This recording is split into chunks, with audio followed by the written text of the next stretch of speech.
Vous écoutez Sounds Like Portraits, conversation avec des humains créatifs. Bienvenue, c'est Philippe Ingard.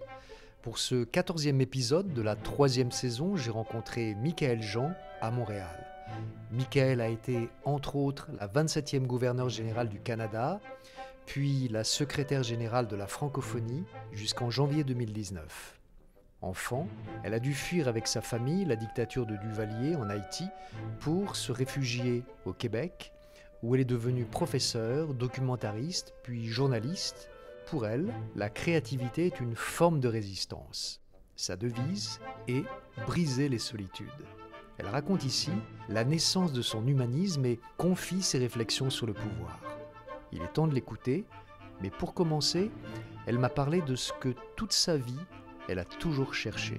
Toute ma vie, j'ai toujours cherché à, d'une manière ou d'une autre, faire bouger les lignes, servir un idéal, servir une cause.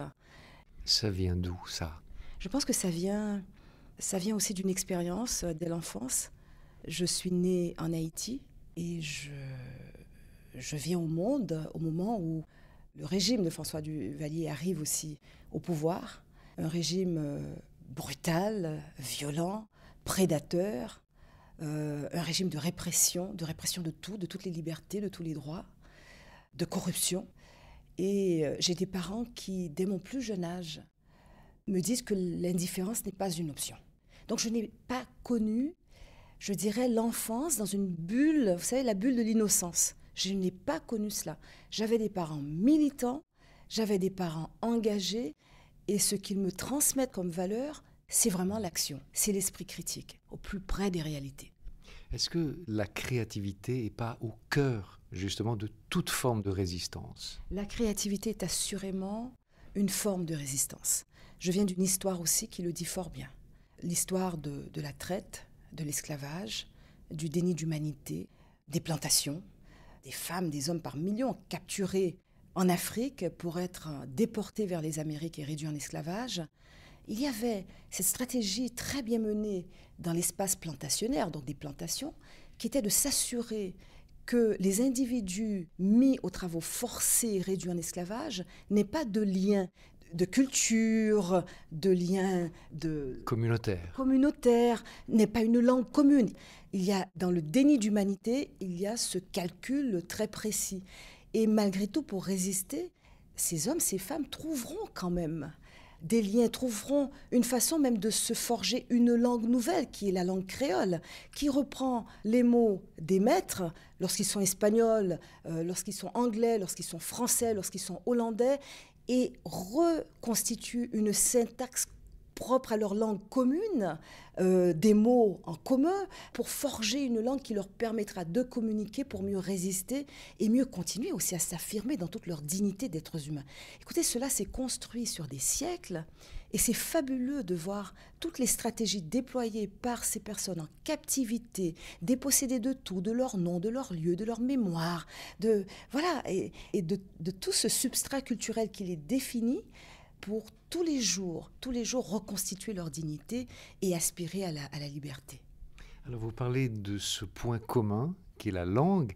Vous parlez vous-même 5 langues. Quelle est la langue qui vous est le plus proche ? Moi, je dirais que j'ai grandi en créole et en français. Le créole haïtien, qui est, encore une fois, langue de grande créativité. On peut prendre un exemple de la créativité du créole ? Le créole, du créole haïtien, parce qu'il y en a différents, évidemment. Oui, il y en a différents, mais on se comprend. Je comprends le créole parlé à l'île Maurice, à La Réunion, comme celui parlé en Guadeloupe, en Martinique. Donc, le créole haïtien est totalement... Le créole en soi est une langue totalement imagée. On fait image, toujours. Pour dire, par exemple, beaucoup, on dit « en pile ». Vous voyez déjà. Mais si en pile...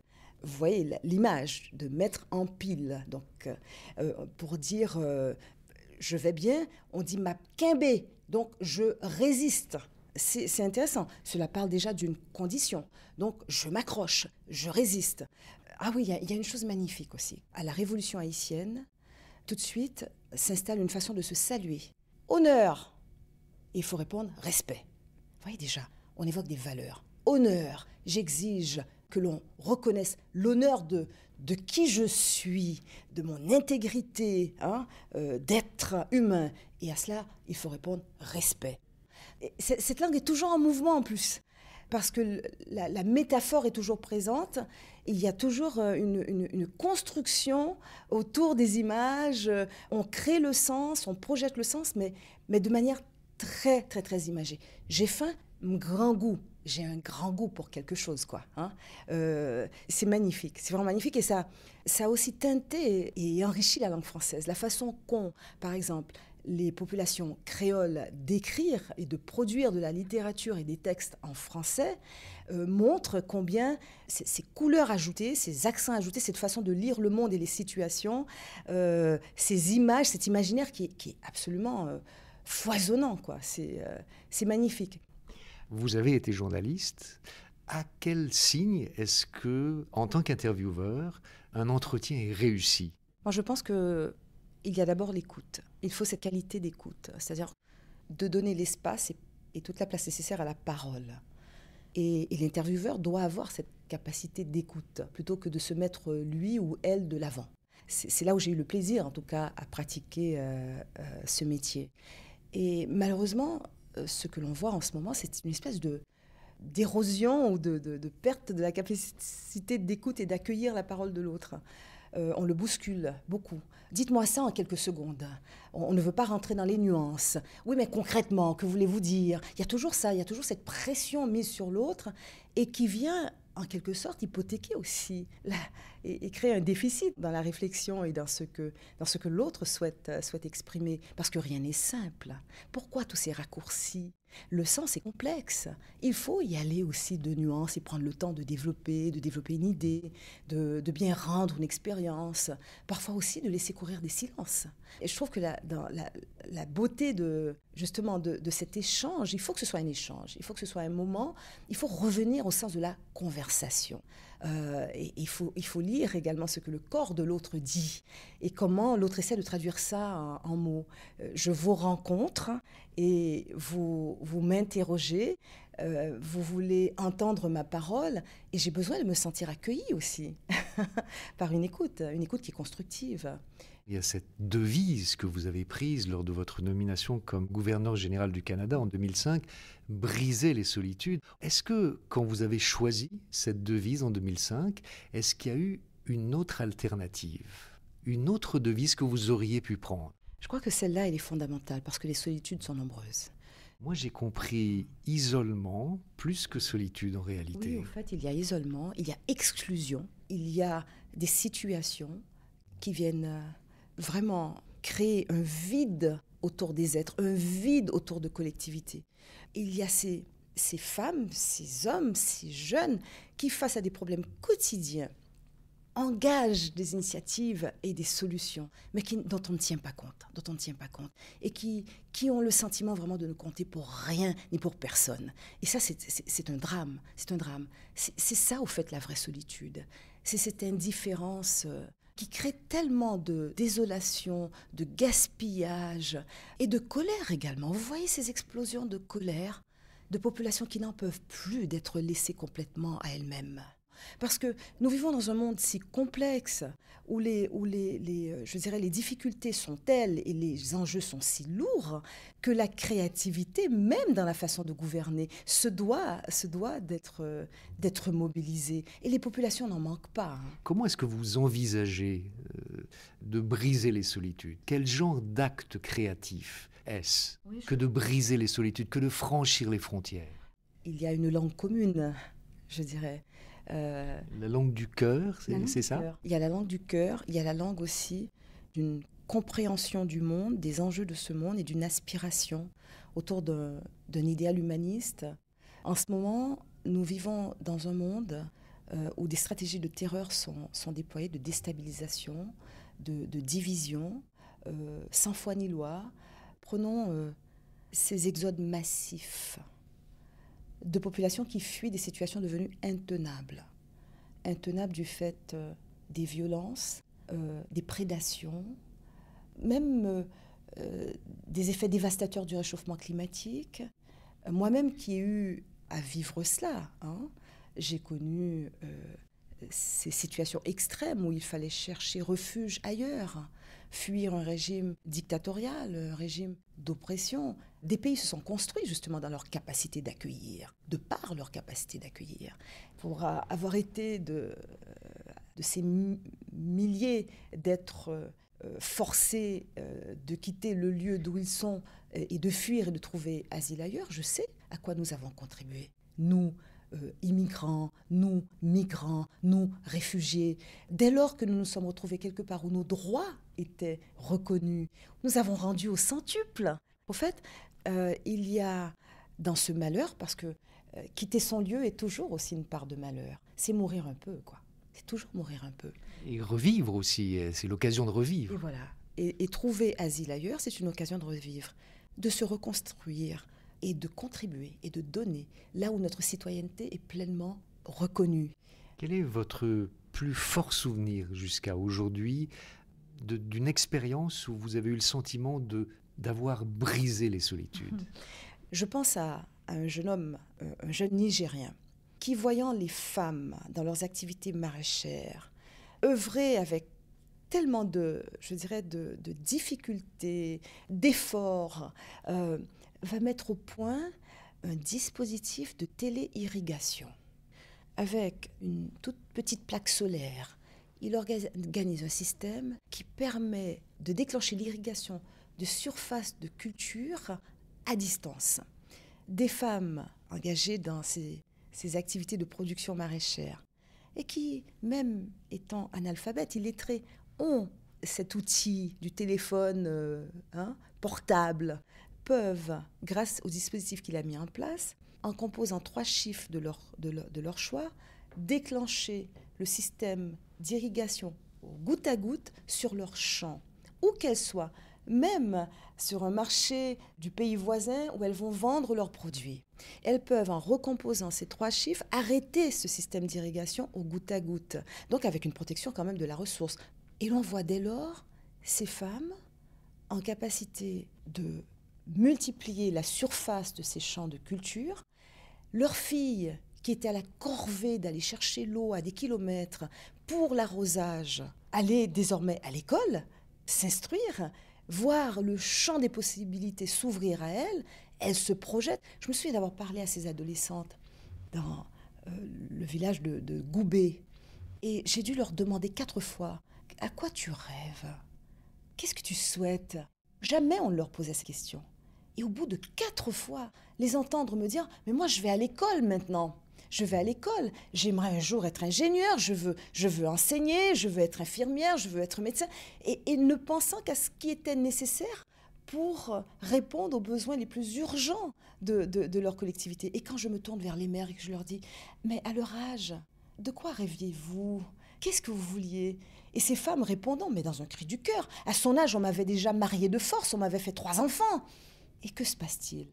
Économie d'énergie, meilleure production, plus de gains, capacité d'enclencher tout de suite un écosystème économique, plus de moyens, et ça a tout révolutionné pour ces collectivités. Ça, pour moi, c'est un exemple parmi tant d'autres, mais qui m'a montré combien, dès lors que l'on investissait dans le capital humain, on pouvait tout changer.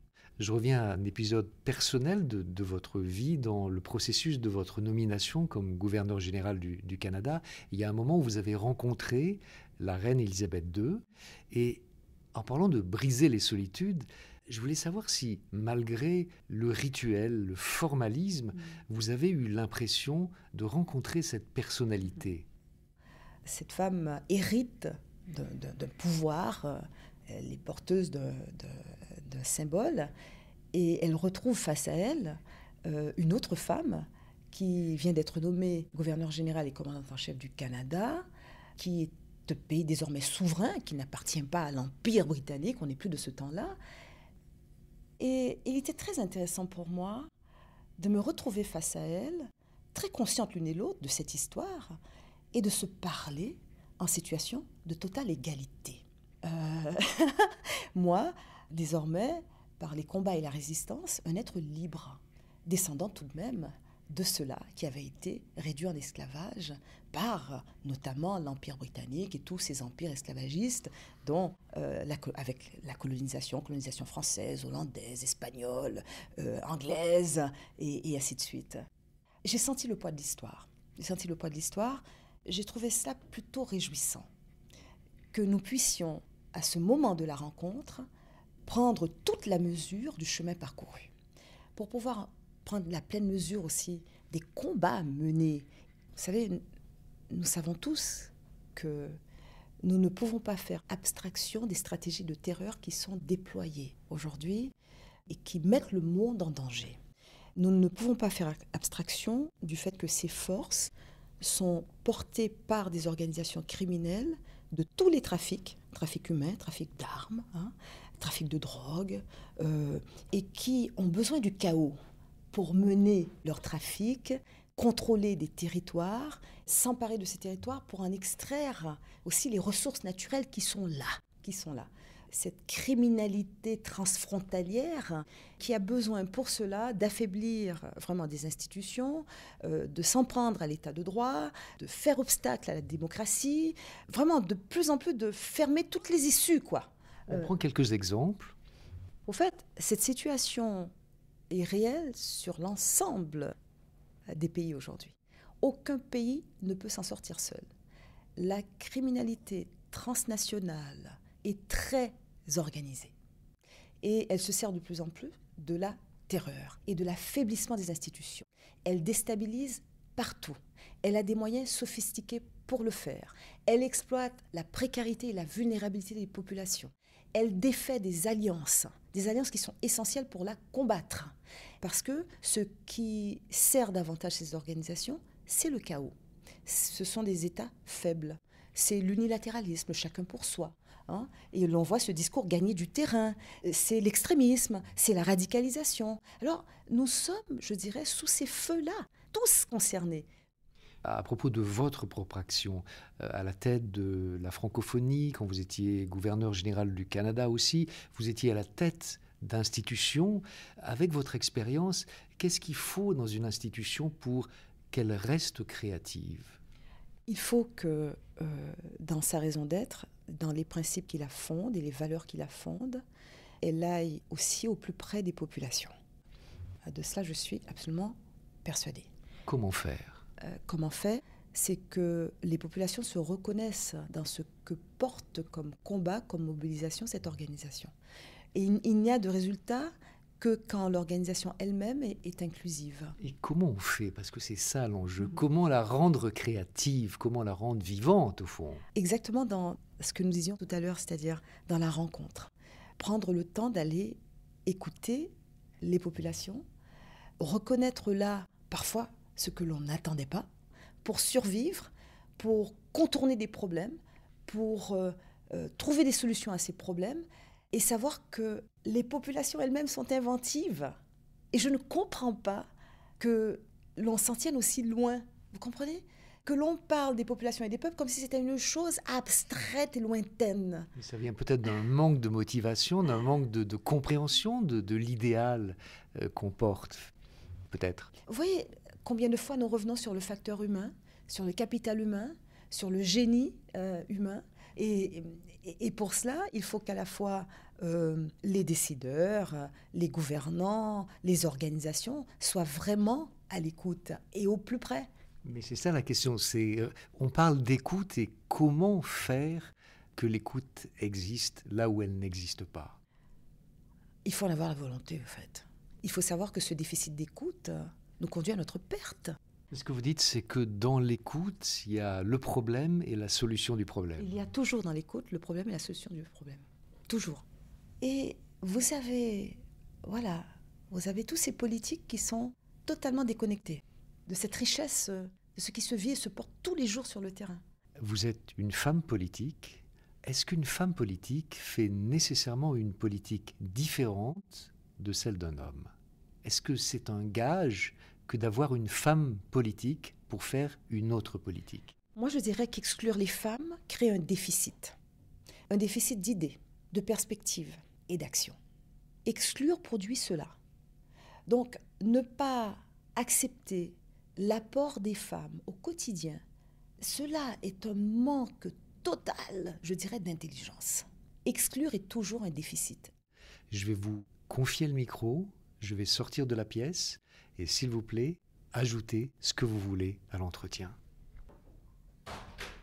J'ai eu le sentiment, dans cette rencontre et dans cette conversation, qu'il y avait là la possibilité d'exprimer une chose essentielle. L'urgence de cultiver ensemble cet humanisme si précieux qui est chaque jour mis en péril. Voilà. J'ai eu envie de partager ça en toute humilité avec vous, parce que c'est une responsabilité partagée. Merci Michael Jean pour votre regard et merci d'avoir partagé ce moment avec moi pour Sounds Like Portraits, musique Charmeuse de Serpent, composée et dirigée par Olivier Glisson. C'était Sounds Like Portraits, Philippe Ingard. À bientôt.